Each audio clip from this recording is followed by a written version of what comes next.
Welcome to REN's Philanthropic Insights video podcast series, made to help financial advisors make the most of their clients' charitable giving. I'm your host, Kim Ledger, REN's VP of Complex Assets. In this series, we will share everything you need to know about making the most with gifts of complex assets.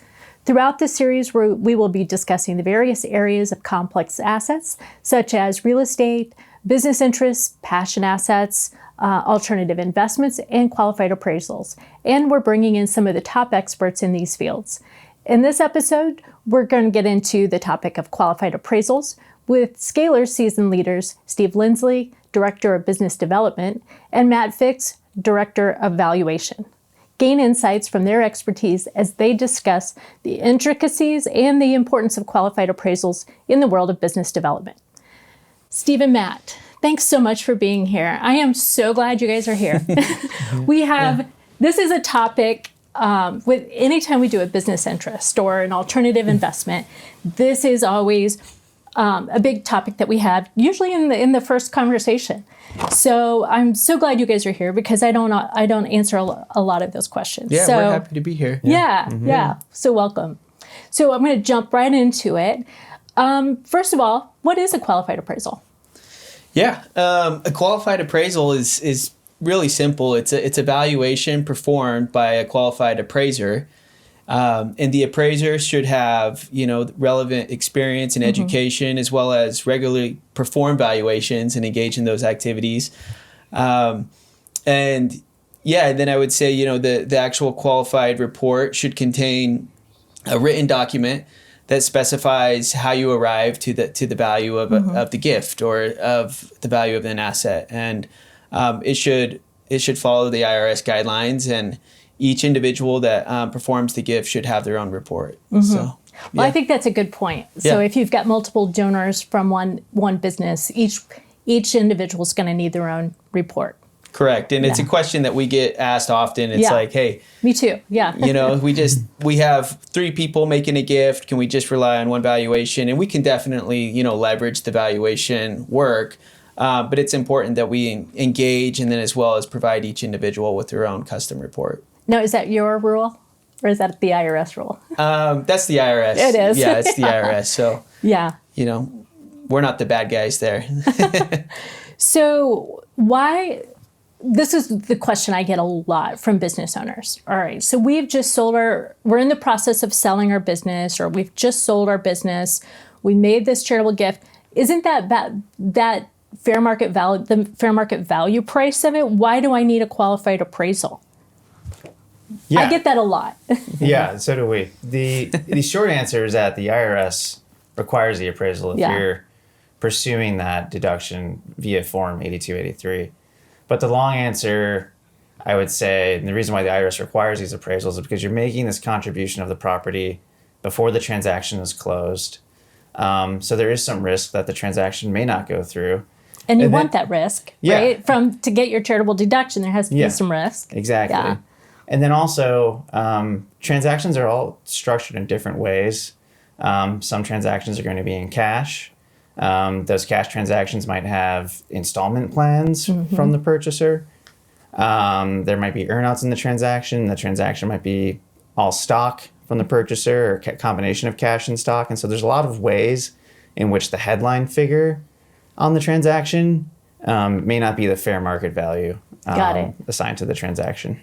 And so how do you, as you look at earnouts and installment plans, how do you work through that from your perspective and valuing those?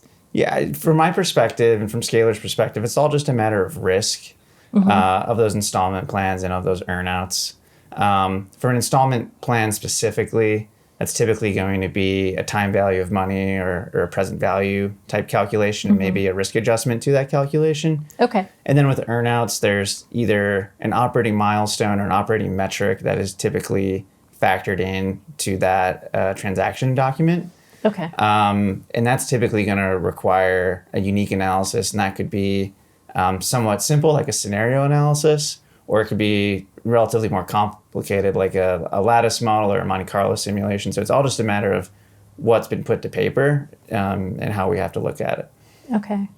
And then do people typically get the valuation before the transaction or after the transaction?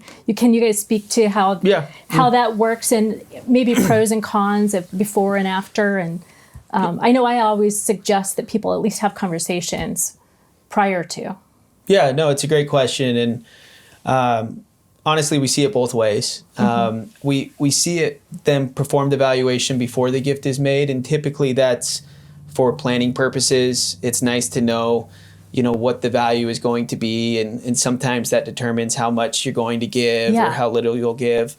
They kind of back into a number of shares. Right. Once they know what that value is, or I use shares, it could be, you know what I mean? Yeah, so it's exactly. So for planning purposes, it's nice to know. I think the important thing to note there is that if you do perform the valuation before the gift is, before you make the gift, you should, I believe the guideline is 60 days. Yeah. So you have 60 days to make the gift after our valuation date.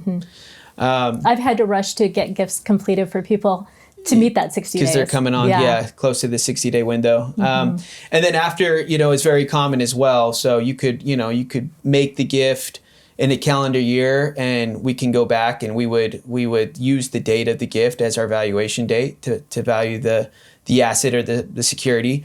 And then you just need to have that completed by the time you do the tax filing or by the time you do your return. So if you file your taxes in April, you have until then to get that completed? Or if you file in October, you have until then to get your qualified appraisal done? Yeah, you would want, we need a little bit of time to complete the analysis. Yeah. So I would say, just give us that buffer. Yeah. But the donor doesn't need to have it done prior to that. They don't have to have it done prior to making the gift. Correct. Yeah.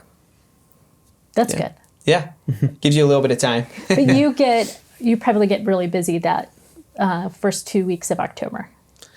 Oh, definitely. Yeah, it's the long both days. tax deadlines. They are long days for us as they well. Are. Yeah, year end and getting close to that extension deadline are definitely busy times for us. So and so with that comes the Form 8283, and so that's signed by the appraiser and the charity. So from our perspective, we're saying yes, we received this, and you guys are signing that you have appraised it. What is it on the 8283 that you guys are doing? Yeah, so on that form specifically, we'll fill out our information. That'll include, an IRS identification number for us, but also it will include, what number of shares or what type of property was included as part of the deduction and what we appraised that property at. And then we add our signature to it. Got it.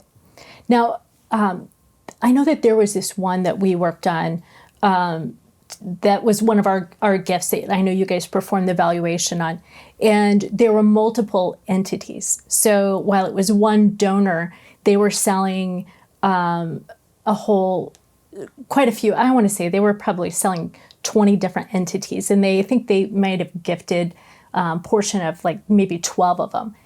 Now for those 12 entities, you had to complete a qualified appraisal for each one. Isn't that correct?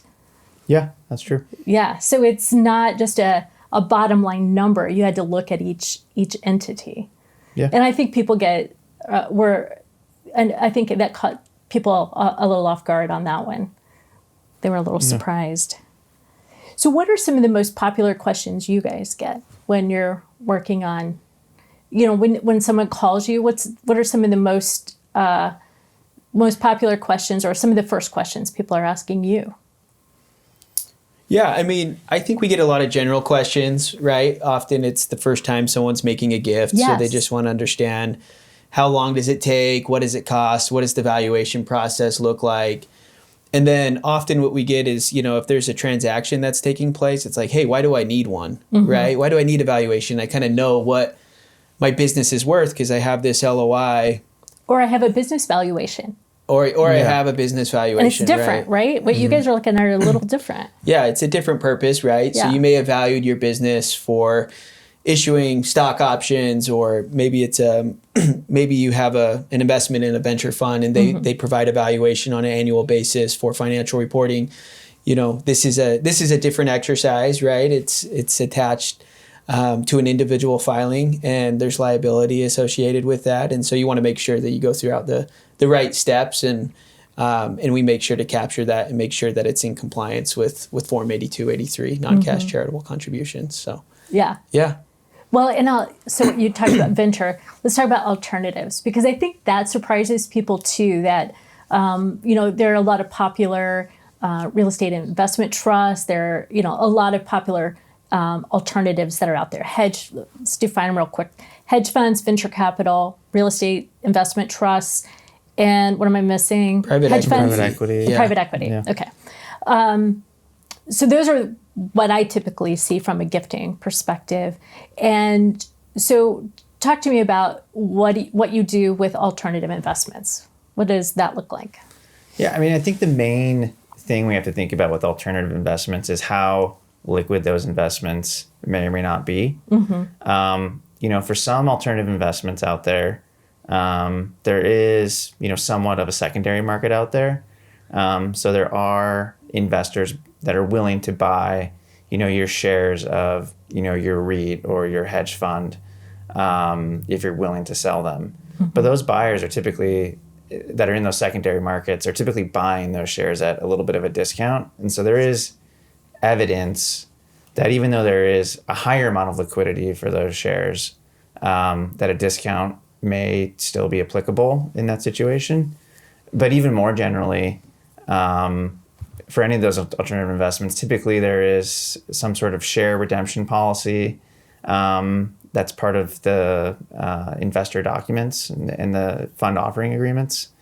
And those kind of redemption policies, for example, could determine how liquid your position is, and you might not be able to liquidate, your position for 3 months or 6 months, depending on that policy, and that would affect your total liquidity and result in maybe a discount that's appropriate to apply. And yeah, we've seen a lot of like in the alternative space. I'm thinking of one particular REIT where everybody and his brother everybody's grandmother was going into this REIT, and they've slowed what they're going to allow out of the fund on is it a monthly or quarterly basis? So yeah, you have to take that into account.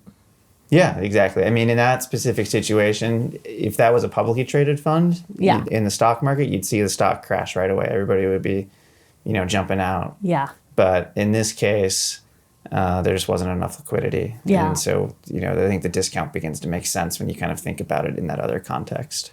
And from our perspective as a charity, we have to look at that too, and consider that. So you've mentioned discounts a couple of times. I'm guessing that this is probably one of your other big questions that gets asked, because people ask me that all the time. And I got to tell you, I do not want to commit for you on any of that. And we're not going to talk today about what specific discounts are, but just would not want to commit that for you. But, how do you think about discounts, and what goes into that consideration? Yeah, so I mean, one of the things we just touched on is kind of that liquidity factor. But even before touching on discounts, I think what's important is what is being transferred to the DAF. And so in the case of all those funds we just discussed, it typically is that kind of liquidity discount. Sometimes it might be called a discount for lack of marketability. But in terms of a privately held business, for example, then we're going to be looking at what we consider discount for lack of marketability, and then discount for lack of control. I was going to ask you about that, if lack of control came into that as well. Yeah, but when there's a transaction that's already in place, that typically is going to be kind of the lead indication of value, at least the way that we approach things. Yeah, that's what I wondered. Yeah. So you'll take that transaction into account. Yeah, definitely. And for us, it's just a matter of, it's almost a scenario basis that we kind of take to approach this. Okay. There's the risk of the transaction not going through for whatever reason. In there, we would apply those discounts for lack of marketability and maybe a discount for lack of control if it makes sense. And then in the other situation when the transaction closes, that's more of a smaller discount for lack of marketability, because we're not looking at this as a private company. We're looking at this as a liquidity event. Earlier you mentioned, Steve, about liability. What did you mean by that?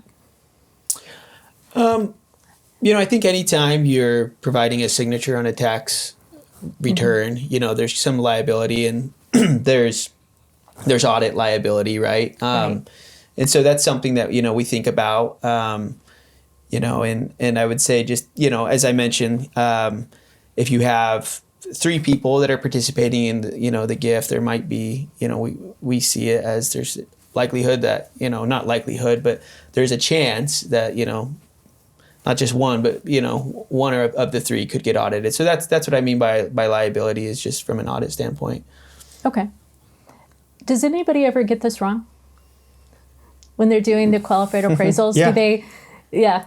Yeah, I mean, one of the ways we inform how we approach our evaluations is by studying what other people have gotten wrong and kind of reviewing the legal As literature. staff companies, we all do that. Yeah. Yeah, the literature on the subject, right? Sure. And so, I think in our view, there's kind of 2 buckets of ways that people may have gotten it wrong.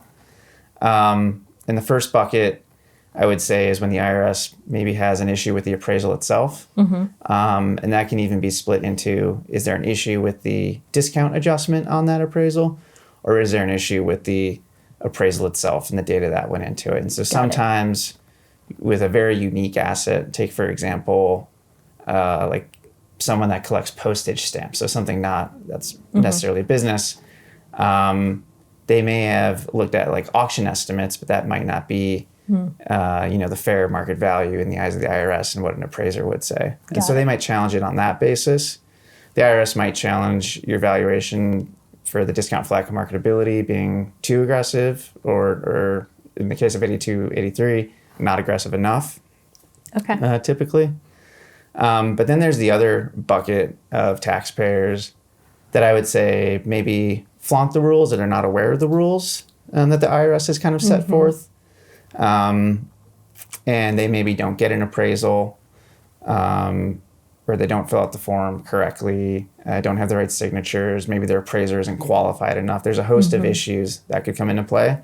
And those are instances where the IRS might not allow you to take the deduction at all, whereas in that former bucket, they might adjust your deduction.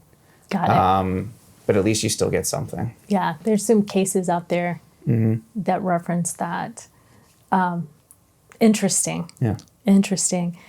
What have I not asked you that you feel it would be important for people to know? Again, questions that advisors have asked, that call and ask you. I think you've asked a lot of good questions and covered a lot of it. I think, as if it is your first time going through the analysis, it's nice to know what you need to perform an analysis or perform evaluation. So That's a great question. Happy to touch what on do that. you need? Yeah. If depending on what you're transferring, if it's or contributing, gifting, I should say, if it's private stock, you're going to want to look at some historical financials of the company or of the asset that that we're valuing. So income statement and balance sheet, as well as a forecast. How long? 2 years? 3 we years? like 3-year historical information, and then the forecast often is the tricky one, because we like as far as a 5-year, but we understand that depending on the business, they might not carry a 5-year forecast, 5-year plan. So we'll work with you to see what you have. And then, the kind of the legal, so the cap table, and then the operating agreement or the articles of incorporation. And then, as Matt mentioned on the scenario analysis, we obviously want to see a copy of the purchase agreement or the LOI, so we can understand, the transaction and what's happening there as well. And do you need that, whether the appraisal is done before or after transaction? Is that helpful to see that before or after? Yeah, exactly. So we would ask for the same documents, whether it's before or after. And I think that's a good question. If it's happened, if we're performing the valuation after the gift is made, we would still, look at the time of the valuation date, which would typically be the date of the gift, like what is known or knowable at the time of the valuation. So we would collect those documents and think in that matter at the time. So. And one of the things that I just want to clarify, when you said we would work with you, meaning you as in the donor. Yeah, it's not something, while we're having great conversation today. It's not something that we as the donor advised fund typically get involved with. Oh yeah, that's a good point of clarity. And I do think, if you're not transferring private stock, like let's say you're transferring interest in a venture fund or private equity fund, the documents are going to change slightly, right? So we'd want to see, if you have performed valuations or NAV statements, as well as the offering document of the fund or whatever, it is that we are valuing. But I also, I think, we also understand too that there are folks that don't have access to financials, and that's where it becomes a little tricky. Yeah. But we do our best to first, get all the information that we can, and then from there kind of backtrack and say, okay, like what information do you have? Where can we ask the company? Where can we ask the CFO to maybe fill in the gaps on some of the other documents? And Matt, I don't know if you have another comment. No, I would just add that, for our clients, it's great when they're as forthcoming as possible with us with that information, because we are not the IRS. We're trying to help you navigate the IRS and the tax code in a way that's beneficial to you and helps you accomplish your goals. And so by giving us all the information that you're willing to share with your potential buyer of your company, that helps us perform our appraisal as well. Got it. And one final question. How long does it typically take to get a qualified appraisal completed? And let's start with, once you have all of the documentation. Once we have all the documents, yeah. That's a good, I'm glad you clarified that. Our turnaround time is 2 to 3 weeks for an appraisal. Matt may not like this answer, performing, most of the work, but, we're also really good at meeting deadlines as well. So if a deadline was coming up, we try to work with you to make sure we hit that deadline. But typical turnaround time is 2 to 3 weeks. Okay, great.